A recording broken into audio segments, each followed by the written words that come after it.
The top U.S. commander for the Middle East slipped quietly into Iraq Tuesday, as the Trump administration works to salvage relations with Iraqi leaders and shut down the government's push for an American troop withdrawal. Marine General Kenneth Frank McKenzie became the most senior U.S. military official to visit since an American drone strike in Baghdad killed a top Iranian general, enraging the Iraqis.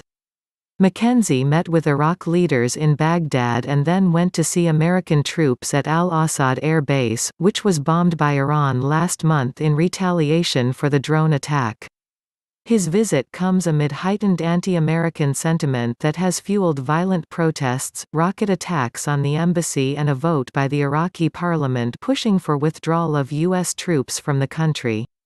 And it raises questions about whether the appearance of a high-profile U.S. military commander could spur compromise, or simply inflame tensions and scuttle ongoing negotiations to put Patriot missile batteries in Iraq to better protect coalition forces. Top U.S. leaders have so far flatly dismissed Iraqi demands for U.S. troops to leave, adopting what appears to be a wait-and-see attitude with the hope that the problems will pass.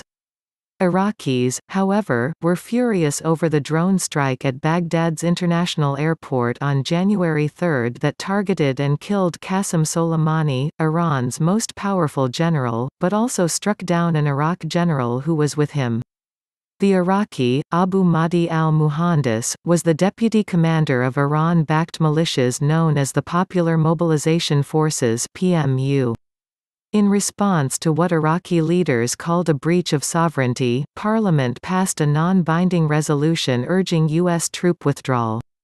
But after Iran struck back on January 8, launching ballistic missiles at 2 Iraqi bases where American troops were stationed, the U.S. doubled down and asked to bring the Patriot systems into the country.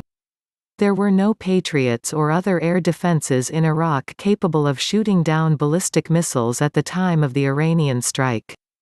No forces were killed, but at least 64 have been diagnosed with traumatic brain injury. Thus far, the Iraqis have not approved the request. That is one of the matters we have to work on and work through with the Baghdad government, Defense Secretary Mark Esper told a recent Pentagon news conference. He and Army General Mark Milley, chairman of the Joint Chiefs of Staff, have made clear that they want Patriots in Iraq to better protect service members there. The United States has more than 6,000 troops in Iraq to train and advise Iraqi security forces in their fight against extremist groups like Isis and to provide protection for those troops.